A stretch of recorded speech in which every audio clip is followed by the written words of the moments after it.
everyone, welcome to ABN Knowledge. Topic of today, Human Ecology and Family Science. This topic for class 11 subject Home Science. It is an introduction of Home Science.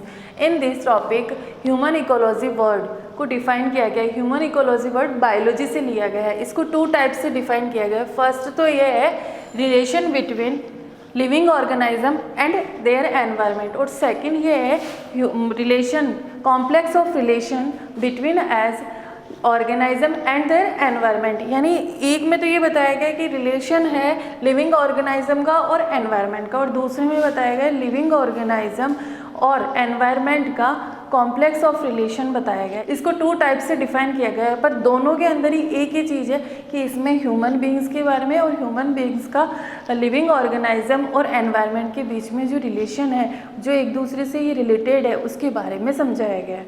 Home science के इस topic के अंदर human ecology और family science की जो abbreviation form है वो है HEFS. The term human ecology deals with relation between living organism, human beings and their environment. Living organism और एनवायरनमेंट के बारे में बताया गया है. दूसरा, स्पेशल अटेंशन किस पे दिए, मतलब अच्छी तरह से ध्यान देने के लिए किस पे कहा गया, एडोलेसेंस पीरियड. एडोलेसेंस पीरियड के अंदर उसको अपने आसपास का जो वातावरण है, जो एटमॉस्फेयर है, उसको वो अलग समझता है, वो अपने आप को बेस्ट समझता है, बाकी कुछ समझना ही नहीं चाहता.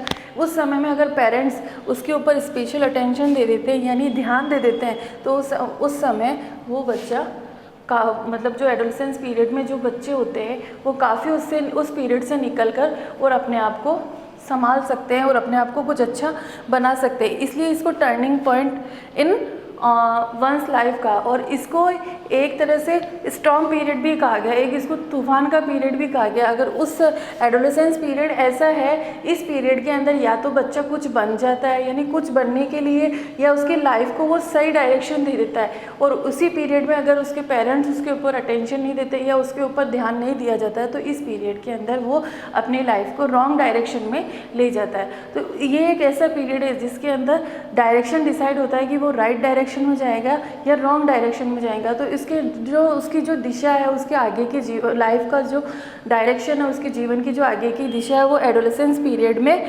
डिसाइड होती है. इसलिए इसको टर्निंग पॉइंट भी कहा गया है, और इसके साथ ही इस पीरियड में पेरेंट्स को स्पेशल अटेंशन रखने के लिए भी कहा गया. इसके अंदर इकोलॉजी वर्ड के वो बायोलॉजी से तो लिया गया है, पर इसमें फिजिकल के साथ साथ इकोनॉमिकल, सोशल और इसके अलावा साइकोलॉजिकल के बारे में भी स्टडी कराई जाती है. होम साइंस का मतलब बहुत से लोगों की मेंटेलिटी ये होती है कि होम साइंस एक फीमेल्स के लिए सब्जेक्ट है, ओनली गर्ल्स ही इसको ले सकती है, बॉयज़ के लिए सब्जेक्ट नहीं होता है, या बॉयज़ इस सब्जेक्ट को नहीं पढ़ सकते. पर ये जो लोगों का जो कंसेप्ट है, जो धारणा है, ये बिल्कुल गलत है. ये सब्जेक्ट बॉयज़ और गर्ल्स दोनों के लिए होता है, दोनों ही इसे अच्छी तरीके से पढ़ सकते हैं और समझ सकते हैं. होम साइंस में केवल physical, mental, psychological and social सब तरह से डेवलपमेंट के बारे में बताया जाता है. इसके साथ ही होम साइंस में केवल हाउस होल्ड वर्क से रिलेटेड चीज़ें ही नहीं सिखाई जाती. इसके अंदर व्यक्ति को पूरा interaction with social environment and family के साथ उसका क्या इंटरेक्शन है, क्या उनके बीच में क्या उसका मेल मिलाप है, क्या बात करना है, क्या नहीं करना है, उसका क्या डिसिप्लिन है. इसके अलावा साइकोलॉजिकल उसकी क्या थॉट है, साइकोलॉजिकल जो चेंजेस होते हैं वो मेंटली और सोशल, और इसके अलावा उसको फैमिली और इसके अलावा होम से रिलेटेड तो वर्क उसमें आता ही है. और बहुत से लोगों की ये थिंकिंग होती है कि इसके अंदर लाइफ में आगे कोई स्कोप नहीं है, तो ये भी लोगों की रॉन्ग थिंकिंग है. इसके अंदर आप NGO में वर्क कर सकते हो, इसमें मैनेजमेंट भी सिखाया जाता है, इंटीरियर डेकोरेशनर का कोर्स भी होता है, इसमें अच्छे डाइटिशियन भी बन सकते हैं. इसके अलावा होम साइंस में खुद का आप एक कुकिंग क्लासेस भी खोल सकते हो. तो इस तरह से बहुत सारे फील्ड होते हैं. होम साइंस सब्जेक्ट एक है, लेकिन इसके फील्ड बहुत सारे हैं. इसलिए हम ये नहीं कह सकते कि होम साइंस में कोई फील्ड नहीं है, या होम साइंस सब्जेक्ट केवल हाउस होल्ड वर्क से रिलेटेड है.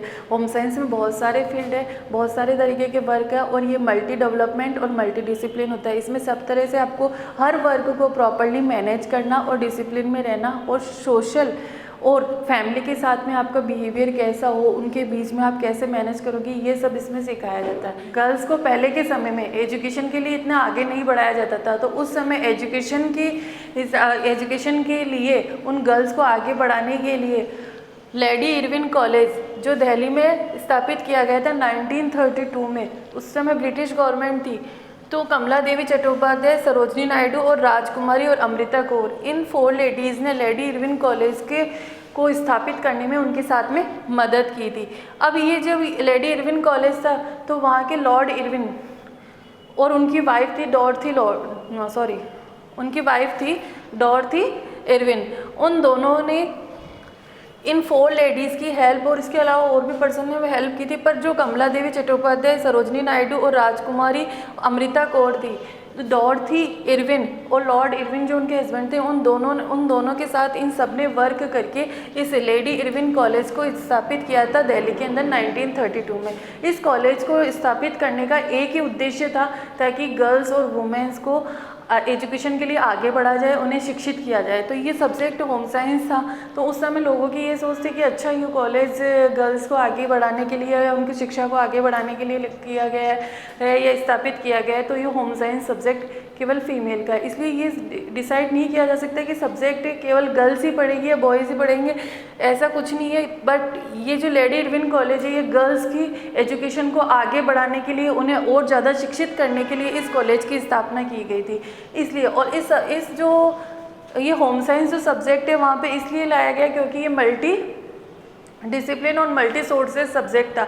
इसके अंदर फैब्रिक से रिलेटेड वर्क, क्लॉथ से रिलेटेड वर्क, कुकिंग से रिलेटेड वर्क, इसके अलावा इंटीरियर से रिलेटेड वर्क, होम मैनेजमेंट से रिलेटेड वर्क, फिर सोशल, साइकोलॉजिकल, मेंटल, इसके अलावा आपके जो आसपास के जो एनवायरनमेंट है उससे रिलेटेड सब तरह की स्टडी इस सब्जेक्ट के अंदर कराई जाती थी। ये मल्टी लेवल सोर्सेज के साथ साथ इस मल्टी लेवल सोर्सेज के साथ साथ इस सब्जेक्ट की स्टडी करने के बाद इसमें मल्टी लेवल स्कोप भी थे। जैसे अगर जो पर्सन या जो गर्ल्स या जो बॉयज़ होम साइंस पढ़ते हैं तो वो एक चाइल्ड टेकर है, बच्चों का ध्यान रखना, इसके अलावा एनजीओ में वर्क करना, खुद शेफ बनना, डाइटिशियन बनना, इसके अलावा मैनेजमेंट का कोर्स करना, इवेंट मैनेजमेंट संभालना, इवेंट मैनेजमेंट का वर्क करना, मैनेजमेंट का वर्क करना, इसके अलावा बहुत सारे स्कोप है। जिस तरह से ये मल्टी सोर्सेज सब्जेक्ट है उसी तरह से ये मल्टी स्कोप सब्जेक्ट है। इसलिए होम साइंस को न तो आप जेंडर के हिसाब से स्पेसिफाई कर सकते हो कि ये केवल गर्ल्स के लिए है या बॉयज़ के लिए, और न ही इसको आप फील्ड से रिलेटेड कह सकती हो कि होम साइंस का मतलब घरेलू काम सीखना है, ऐसा भी नहीं कहा जा सकता क्योंकि home science multi sources, multi discipline और मल्टी स्कोप सब्जेक्ट है।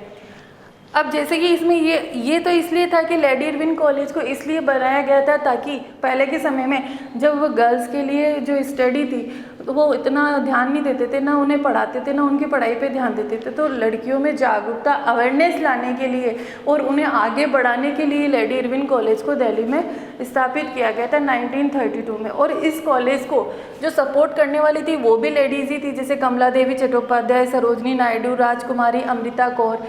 अब इसके अंदर ये देखना कि इसमें किस किस फील्ड के वर्क आते हैं। ह्यूमन डेवलपमेंट, मनुष्य के संपूर्ण विकास का किस में आता है? Human development. Food and nutrition, भोजन और पोषण, इससे रिलेटेड वर्क भी किस में आता है? होम साइंस में। फैब्रिक एंड अपीयरल, क्लॉथ, टेक्सटाइल, इस तरह का सारा वर्क किस में आता है? होम साइंस में। कम्युनिकेशन एंड एक्सटेंशन, ये वर्क किस में आता है? होम साइंस में। रिसोर्स मैनेजमेंट, जिसमें इंटीरियर डेकोरेशन का कोर्स, इंटीरियर डेकोरेशन के साथ साथ इवेंट मैनेजमेंट का कोर्स, मैनेजमेंट का कोर्स, होम मैनेजमेंट, सब किस में सिखाया जाता है? रिसोर्स मैनेजमेंट में। इसलिए होम साइंस को multi scope, multi sources subject कहा गया। ह्यूमन इकोलॉजी और फैमिली साइंस का इंट्रोडक्शन का मतलब यही था कि होम साइंस एक बहुत अच्छा सब्जेक्ट है और इसको कोई भी जेंडर, चाहे वो गर्ल्स हो चाहे बॉयज़ हो, पढ़ सकते हैं। और इसमें बहुत सारे स्कोप है जिसको आप जिस भी फील्ड में जाना चाहो उस फील्ड में जा सकते हैं। I think you like our video. If you like it, please like, share and subscribe it. Thank you.